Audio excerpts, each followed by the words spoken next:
Hi, thanks for joining us again. Danny from American River Race Hardware. Today we are in an undisclosed location. It's actually right next to our store, where we build, repair, and store our grills, primarily Traegers. Today we're going over something that, if you have a new Timberline XL or just the Timberline, I feel is going to be a future issue at some point. And it turns out looking like this.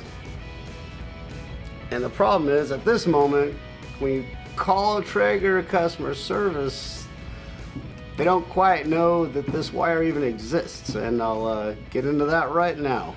So let me step out of this XL and we'll start tearing into it. All right, I have this Timberline laid down just out of ease for filming. I usually do these with it standing upright, just how it is in your backyard. This connector right here is actually located right behind that cover where the grease ash keg normally rests. And you'll notice it's inside the gasketed area. And right behind this cover is a plastic connector.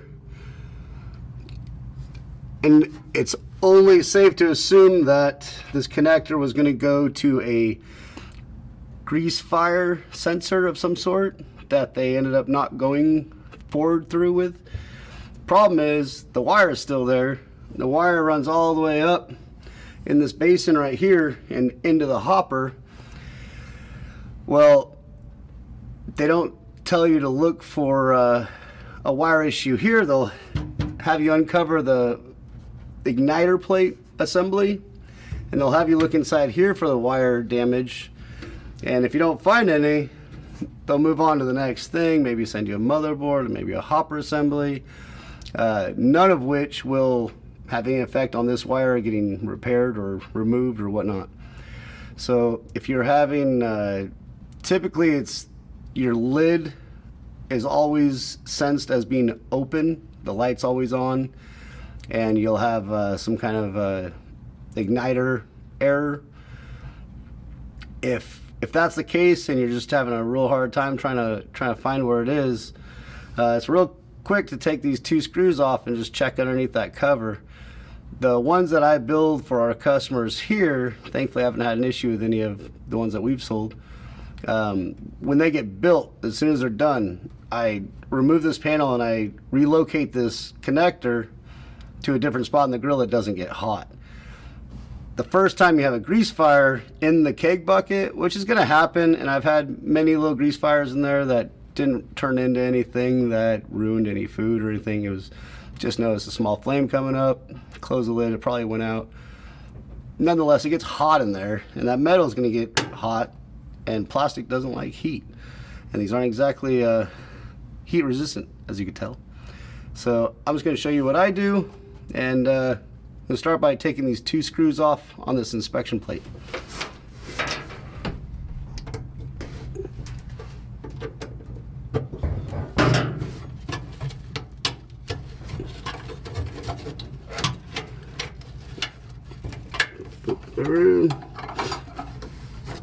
At this point, you'll either have a wire tie holding it on to this pin from the gasket, or you'll have one that's actually zip tied. There'll be two holes right here, and a zip tie, a plastic zip tie, will be coming through the front and actually holding this connector to that metal plate. So what we're going to do is remove this.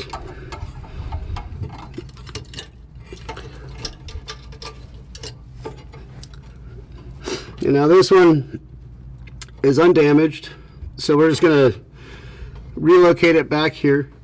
If yours is damaged, all the ones that I've dealt with, I've just cut off and I pulled back through the hopper, and it's a non-issue. It's only when they're touching metal or touching each other that they're going to give out the error codes. So if yours is damaged, I'd say go ahead and cut the wires. I've had yet to have any other effect by doing that, and then relocate the wires to a place where they won't be damaged by heat. So we're going to run this through, and now I'll be taking this cover plate off, the inspection plate for the wires for the igniter and the whole assembly in there. Now that we have this covered removed, right about here somewheres, there's a bracket that this is zip tied to. What I'm going to do is pretty much bring this back into here from the inside first.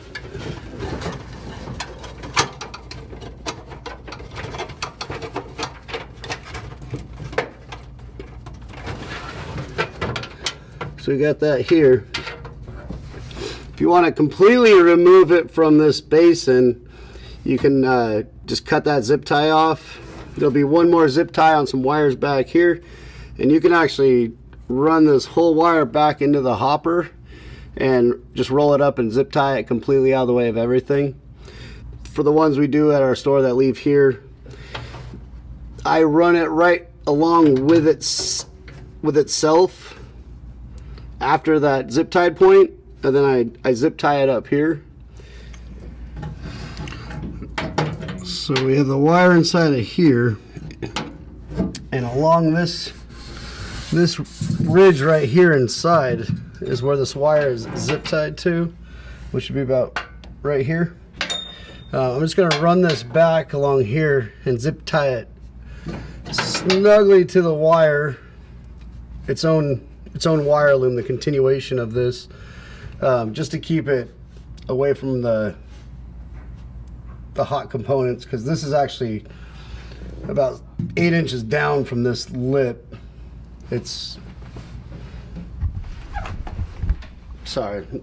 actually more aligned with this, so it has a big air gap from any heat source, so the wire will not be able to get damaged in that location.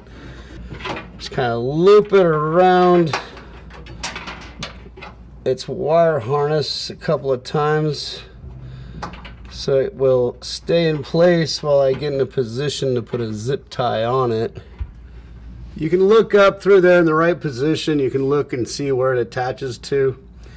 You're gonna want to pre-bend your zip tie a couple spots to help you wrap it around the wire. It is definitely still a tight area to work with, and that's what we'll do right now. So we got our zip tie. We're gonna wrap it around the wire.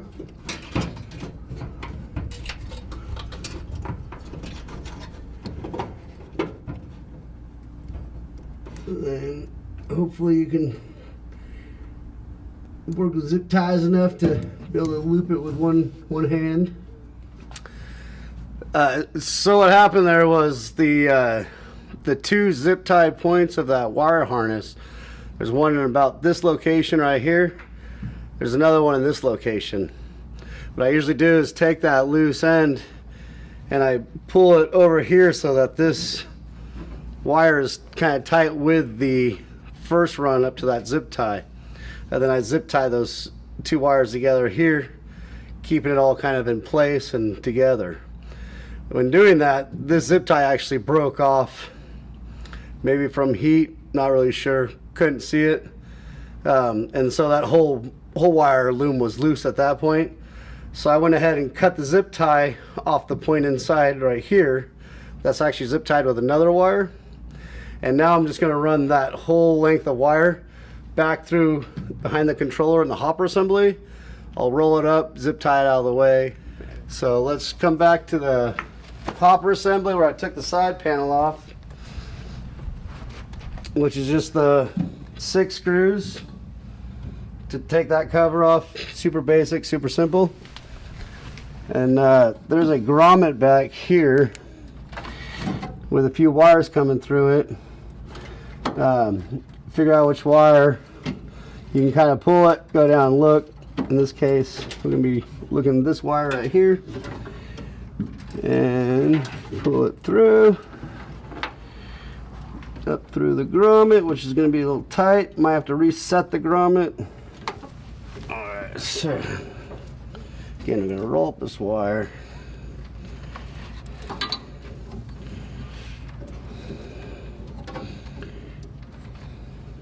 Throw a zip tie on it. And then just make sure you stuff this out of the way. There's a lot of room in there to keep it out of the way of everything. Any moving parts, which is essentially just that. The auger. That's about it. And now I'll put the cover back on it, and all is well. Well, I hope there's at least somebody out there that may have helped to get their grill back online and back out there traegering. Do not forget to put your cover back on those two little screws under the grease bucket.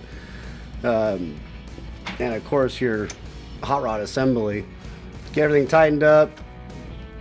Double, triple check everything to make sure everything's back in place. Make sure your burn pot's back in place. Those you can find some videos. They've caused some pretty serious fire issues when you don't put the burn pot back in. So until next time, this is Danny. Thank you for joining us. Hello.